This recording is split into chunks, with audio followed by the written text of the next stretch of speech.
राजा बिथांमोनहा हाग्रामा महिलारी सारनि दैदेननायाव जेनाखि दिसपुर सेल' यात्रा जाबाय थादों बेवहाय लोब लोब बाहागो लाफैदों आरो गोबां राजखान्थि दोलो UPPL आरो गुबुन गुबुन राजखान्थि दोलोनिफ्राय दिनै बेवहाय दैदेनगिरि आरो एक्टिभ वार्कार्स बिथांमोना जगदान जाफैदों बेनो रोखा फोरमायदों कि एबार फैबाय थानाय जेनाखि इलेक्सन बे इलेक्सनाव एसेम्बलि इलेक्सनाव BPF दोलोआ 15थायाव 15थाबो देरहानानै दिसपुराव मोजां मोनसे रल लाहैगोन आरो साब्रै साबा मिनिस्टार लानानै जोंनि बड'लेण्ड ओनसोलखौ डेभेलप खालामगोन।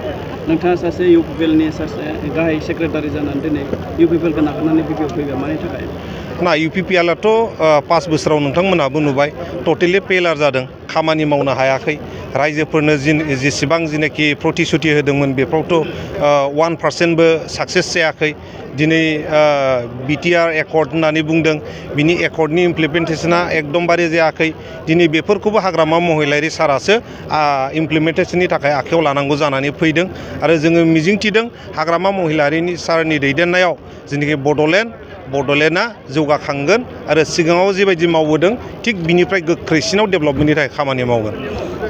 रन्जन दैमारिनि बेलायावहाय सारमोनहा माबा मोनसे सानदों नामा? बे हाइकमान्डनि खोथा दिनै जोंना हाग्रामा महिलारी सार बिथाङा बुंदों बेबो सम लानानै गगोन होननानै जोङो आसाबादि। फैबाय थानाय एसेम्बलि इलेक्सनाव नोंथाङा टिकेट नागिरदों ना? टिकेट नागिरनायनि खुनु खोथा गैया। जोङो दिनै BPF हान्जायाव सासे कर्मि हिसाबैसो खामानि मावनो फैदों, बाहाय टिकेट बा माबानि खुनु खोथा फैया।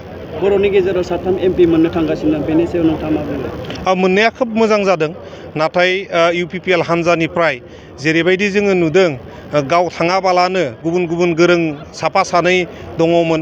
राजु नार्जारि बिथांखौ जेनाखि general secretary BTC इलेक्सनावबो थगायबाय, MLA इलेक्सनावबो थगायबाय, MP आव लकसभा होगोन होननानै थगायबाय, रायजो सभायावबो खनसे थगायखांबाय आरो खनसेबाव रायजो सभानि चान्स फैबाय आरोबावबो थगायबावबाय।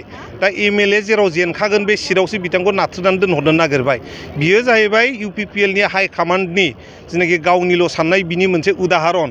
गावनि MCLA जाखाबाय, गावनो नोङो MP जाहैबावनांगौनि मा मिनिं दं? बिथाङाथ' बाहाय अपोजिसननि जेनाखि रल बे अपोजिसननि रलखौ लानानै पाब्लिकनि खोथा बुंनांगौमोन। दा बे अपोजिसननि रलखौ लानो बानानै पाब्लिकनि खोथा बुंनो बानानै बिथाङा दिनै दिल्लीयाव खारनानै थाहैनो नागिरदों। आच्चा, आंगो लोगो बिरदाव मुसाहारि खोब लोगोथारमोन दिनै सानैजों माने गावस्रानानै गुबुन गुबुन दोलोआव हाबबाय मानि थाखाय? बिथाङा BJP आव थांदों। BJPआ BPFनिनो एलायन्स दोलो, दा बिनि थाखायनो जेबो नङा, ज' खामानि मावगोन जिहेथु गुबुन पार्टियाव थाङाखै।